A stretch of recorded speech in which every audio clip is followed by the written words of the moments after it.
Не берите долги. Научитесь жить по своим средствам. Это первый урок. Самый важный урок. Это очень-очень важный урок. Не берите долги. Мой совет. Дело в том, что когда вы берете долги, долги начнут давить на вас морально.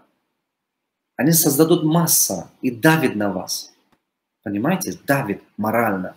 И это очень тяжело становится у вас.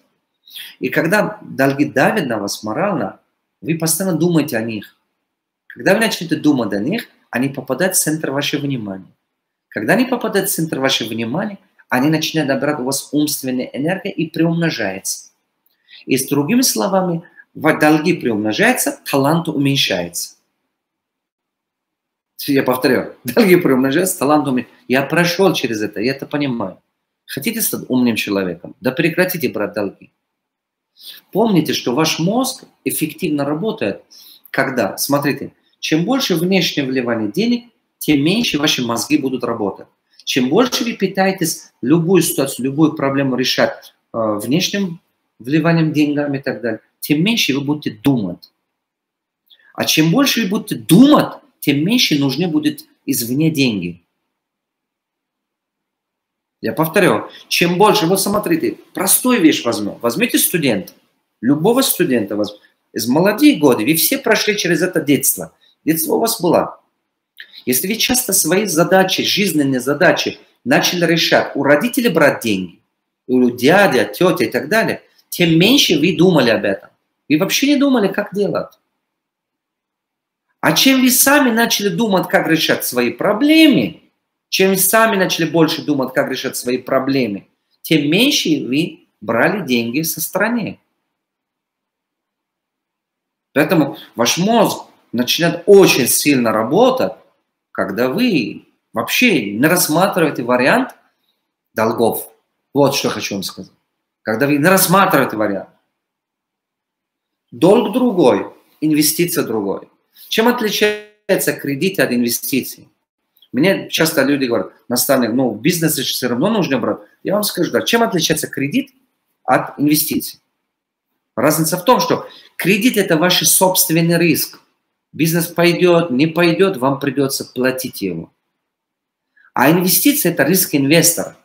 Он осознанно идет на этот бизнес. А в партнерство риск делится на троих. То есть на двоих или на троих, или сколько там у вас партнеров. Понимаете, о чем идет речь? Поэтому, а когда вы берете кредиты и так далее, это большой риск. Зачем вы себе загоняете в риски? Это кабала потом. И самое главное, что я заметил, особенно, вот кто-то здесь писал, что когда берешь эти кредиты, когда ты его вернешь, оплачиваешь, потом хочешь еще раз, потом хочешь еще раз, потом хочешь еще раз и так далее. Понимаете, это как жажда. Жажда. Вы привыкаете просто. Человек все равно привыкает. Вы привыкаете ко всему. Когда вы начинаете вот так делать, вы привыкнете. Вы начнете потихонечку привыкать. Раз за разом, раз за разом, раз за разом.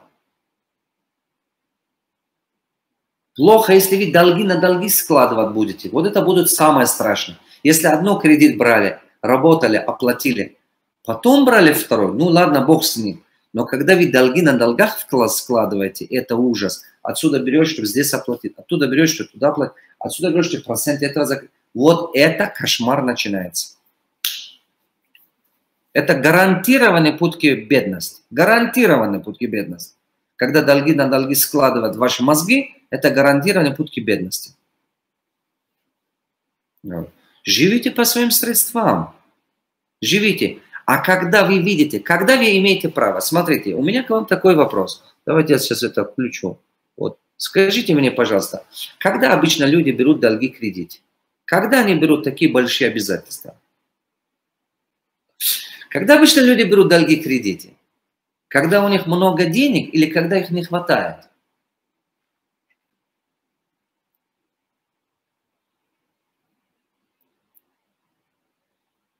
Вот когда проблемы, правильно? Когда не хватает. Когда у них какая-то трудность. Согласны? Вот. Теперь у меня к вам вопрос. А почему у них не хватает? Давайте подумаем. Давайте вместе подумаем. Они берут деньги. Люди берут долги, кредиты часто, когда им не хватает. Так? А теперь внимание. У тебя и так не хватает. И так не хватает. Ты эту проблему пытаешься извне решать. А когда ты пытаешься это извне решать, у тебя мозги не будут работать, чтобы создавать инструмент для генерации денег. Твой мозг не будет думать об этом, потому что проблема уже решена. Он уже в комфорте, все, ой, все, хватит. А теперь вопрос. Это надолго? Конечно, нет. Через некоторое время это снова повторяется. И у тебя какой способность вырос? У тебя вырос способность опять думать, у кого занять. Потому что твой мозг говорит, помнишь, в прошлый раз ты решил так. Обычно человеку свойственно повторять то, что дало результат. Твой мозг опять начинает говорить, давай ищи теперь не Андрея, а ищи Алексея. Не Инну, а ищи еще кого-то. Понимаете? Ты начинаешь еще кого-то искать. Твой мозг не думает, как генерировать деньги. Понимаете? Вот в чем суть. Я заново повторяю. Любую проблему, чем больше вы будете думать, как решать его извне, внешними вливаниями, деньгами, вы тем больше теряете способности зарабатывать. Теряете способности. А теперь представьте другую картину. Просто возьмем другую картину. У тебя есть задача, или у тебя есть какая-то ситуация и так далее. Ты не рассматриваешь внешнее выливание денег. Внешне вот это все долги. Ну не рассматривай. Твой мозг начинает мучиться. Он мучается вот так, сутками. И бамс, какой-то тебе мысль дает. Ты держишься за эту мысль руками, зубами. Ты держишься за него очень сильно, потому что это необходимо. Потому что это нужно.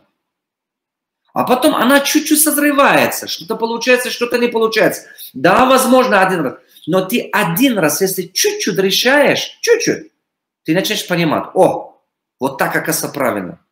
Самое важное, у тебя развивается навык зарабатывания, навык, способность. Какой способность у тебя развивается? Именно способность создавать, генерировать денег. Именно генерировать деньги, понимаете? Твои мысли рожают.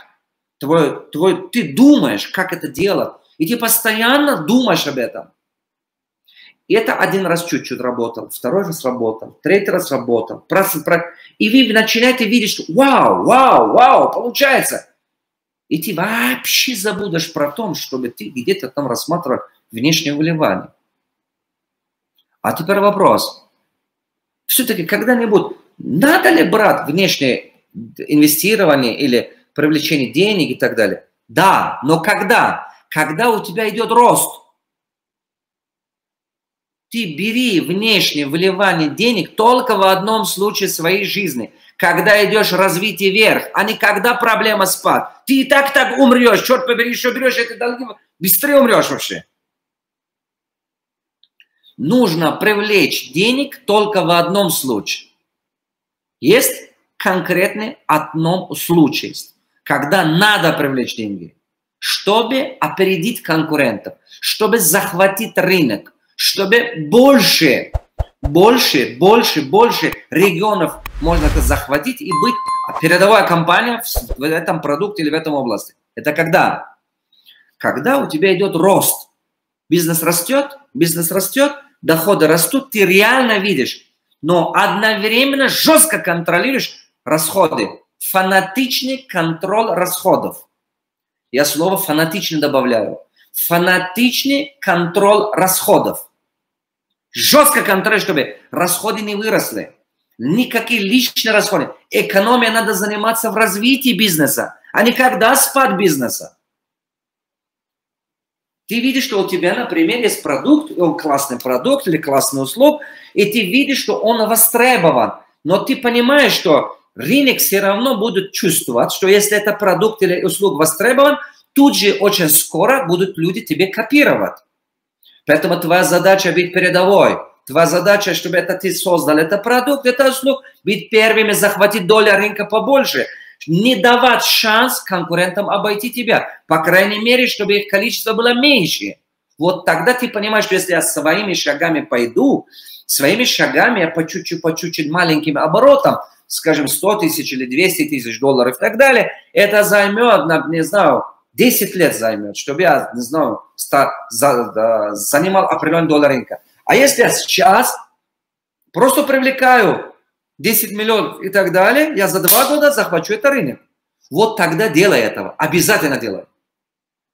Помните, в растущем рынке, развивающем бизнесе, когда вы привлекаете инвестиции, но не кредит. Запомните мои слова, не кредит. А почему инвестиция, не кредит? Потому что это уже делимый риск. Это риск инвестора или риск партнера пополам и так далее. Это делимый риск, это не только твое. Вот это очень важно. Вот тогда это деньги не ты возвращаешь. Кто возвращает эти деньги? Эти деньги возвращает потребитель.